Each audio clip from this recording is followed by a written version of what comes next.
Hello friends, welcome to exam alert YouTube channel. Exam alert YouTube চ্যানেলে সকলকে স্বাগত জানাই। তো বন্ধুরা, অনেক দিন পরে আজকে কয়েকটা গুরুত্বপূর্ণ আপডেট নিয়ে তোমাদের সামনে এসেছি। তো ভিডিওটা প্রথম থেকে শেষ অবধি দেখবে, তাহলে সমস্ত আপডেট কিন্তু পুঙ্খানুপুঙ্খভাবে জানতে পারবে। তো দেখো, আমাদের ইন্টারভিউ শুরু হওয়া প্রায় 7 মাস 8 মাস অতিক্রান্ত হয়ে গিয়েছে। মাঝখানে সরকার বদল হয়েছে, মাঝখানে অনেক কিছুই পরিবর্তন হয়েছে, অ্যাডহক কমিটি চেঞ্জ হয়েছে। সমস্ত কিছু চেঞ্জ হওয়ার পরও, নতুন সরকার রান করার পরও কিন্তু এখন অবধি আমাদের যে ইন্টারভিউ, সেটা কিন্তু স্থগিতই রয়েছে। ইন্টারভিউটা কিন্তু এখন অবধি চালু হয়নি। মন্ত্রিসভা গঠন হওয়ার কথা ছিল, মন্ত্রিসভাও গঠন হয়ে গিয়েছে, তারপরেও কিন্তু এখন অবধি ইন্টারভিউ চালু হয়নি। তো সেটার জন্য সকলেই ওবিসি সমস্যাকে দোষারোপ করছে। তো সেটার সত্যটা কতটা, সেটাও আমরা আজকে জানবো। ইন্টারভিউ কবে শুরু হবে সেই জিনিসটা আমরা জানার চেষ্টা করব। ঠিক আছে, আর কতদিন এই যন্ত্রণা সহ্য করতে হবে সেই জিনিসটাও কিন্তু আমরা আলোচনা করব। এবং এর শেষ কবে, অর্থাৎ ফাইনালি কবে প্যানেলটা দেবে, ফাইনালি কবে জয়েনিংটা হবে, তো সেই জিনিসটাও আলোচনা করব। এবং সাথে আলোচনা করব যে ভ্যাকান্সি বৃদ্ধির সম্ভাবনা কতটা।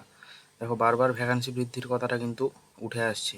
তো জানো, এটা একটা নামমাত্র ভ্যাকান্সি দিয়ে, পুরনো সরকারের সময় নামমাত্র একটা ভ্যাকান্সি দিয়ে যেই রিক্রুটমেন্ট চালু হয়েছিল, সেটাও কিন্তু এখন মাঝপথে বন্ধ হয়ে গিয়েছে।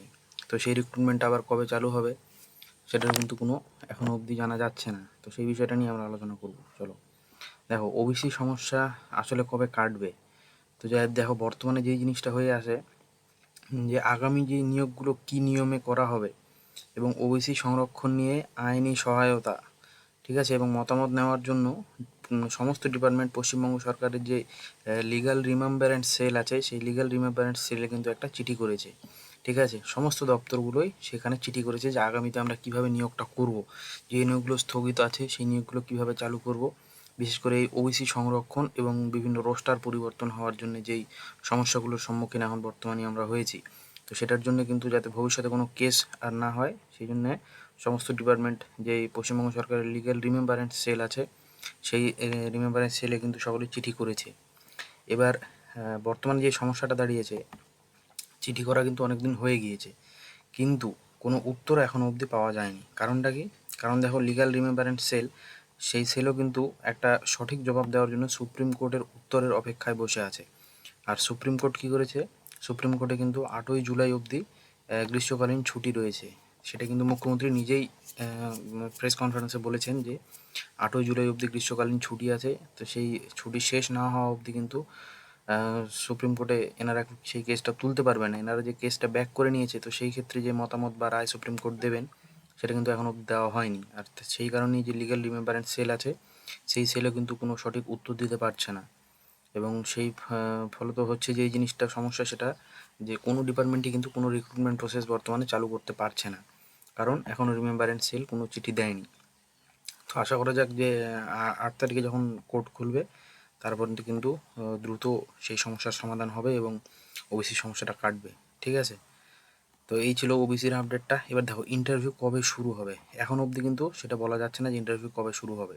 তবে লিগ্যাল রিমেম্বারেন্স সেল যদি মতামত দিয়ে দেয়, সমস্ত ডিপার্টমেন্টকে চিঠি ব্যাক দিয়ে দেয় যে কীভাবে কী করতে হবে, সেক্ষেত্রে কিন্তু খুব বড় জোর 1 থেকে 2 সপ্তাহ, 1 থেকে 2 সপ্তাহের মধ্যে কিন্তু সমস্ত ইন্টারভিউ চালু হয়ে যাবে এবং যতগুলো প্রসেস, মানে যতগুলো ডিপার্টমেন্টের প্রসেসগুলো স্থগিত হয়ে আছে, সমস্ত ডিপার্টমেন্টের সমস্ত প্রসেস কিন্তু নতুন করে আবার চালু হয়ে যাবে।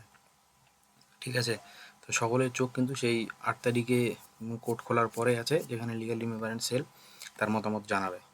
দেখো, ভ্যাকান্সির বৃদ্ধির যে সম্ভাবনা বারবার উঠে এসেছে, আমরাও জানিয়েছি সেটার সম্ভাবনা এবং বাস্তবতাটা কী। দেখো, ভ্যাকান্সি বৃদ্ধি নিয়ে এই মুহূর্তে কিন্তু কোনো খবর নেই, কারণ ইন্টারভিউ শুরু হবে কিনা সেই জিনিসটাই এখনও অবধি স্পষ্ট আমরা বলতে পারছি না। তো সেক্ষেত্রে ভ্যাকান্সি বৃদ্ধিটা এটা একটা বিলাসিতা হয়ে যাবে। ঠিক আছে, তো আগে ইন্টারভিউটা শুরু হোক, তারপর বোঝা যাবে যে জল কোন দিকে যাচ্ছে। সেক্ষেত্রে তখন অনেক খবরাখবর ভেতর থেকে পাওয়া যাবে যে ভ্যাকান্সি আদৌ বৃদ্ধি হবে কিনা, বা পরবর্তীতে নিয়োগ কবে হবে, সেই নিয়োগে ভ্যাকান্সিটা বৃদ্ধি হবে কিনা, এই সমস্ত বিষয় কিন্তু শুরু হবে যখন ইন্টারভিউটা, তারপরেই জানা যাবে। তার আগে যতই চ্যানেল বা যেই বলুক যে ইন্টারভিউ বৃদ্ধি হবে বা ইন্টারভিউ কমে যাবে, সরি, ভ্যাকান্সি বৃদ্ধি হবে বা ভ্যাকান্সি কমে যাবে, সেটা কিন্তু বিশ্বাসযোগ্য নয়। বর্তমানে কোনো আপডেট নেই ভ্যাকান্সি বৃদ্ধির।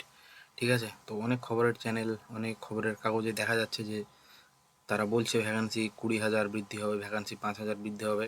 সেটা কিন্তু পুরোপুরি ফলস কথা। ঠিক আছে, তো এই ছিল আজকের আপডেট। মেন আপডেট যেটা ছিল যে লিগাল রিমেম্বারেন্স সেল যতক্ষণ না ওবিসি সংক্রান্ত কোনো চিঠি দিচ্ছে ডিপার্টমেন্টকে, মানে পশ্চিমবঙ্গ প্রাথমিক শিক্ষা পর্ষদকে, ততক্ষণ কিন্তু ইন্টারভিউ চালু করতে পারবে না প্রাথমিক শিক্ষা পর্ষদ, কারণ একটা আইনি জটিলতা আছে। এবং সেখানে যে ওবিসির সমস্যাটা, সেই সমস্যাটাই কিন্তু একটা মেন সমস্যা বর্তমানে, তাছাড়া কোনো আর সমস্যা নেই। ঠিক আছে, তো পরবর্তীতে তোমরা কমেন্ট করো কী নিয়ে ভিডিও চাও, যে প্যানেল চেঞ্জ হবে কিনা বা ইন্টারভিউ প্রস্তুতি কী, সেই জিনিসগুলো নিয়ে কিন্তু ভিডিও আসবে। তো সকলে টেলিগ্রাম চ্যানেলে জয়েন করে যাবে এবং তোমাদের মতামতটা কিন্তু জানাবে।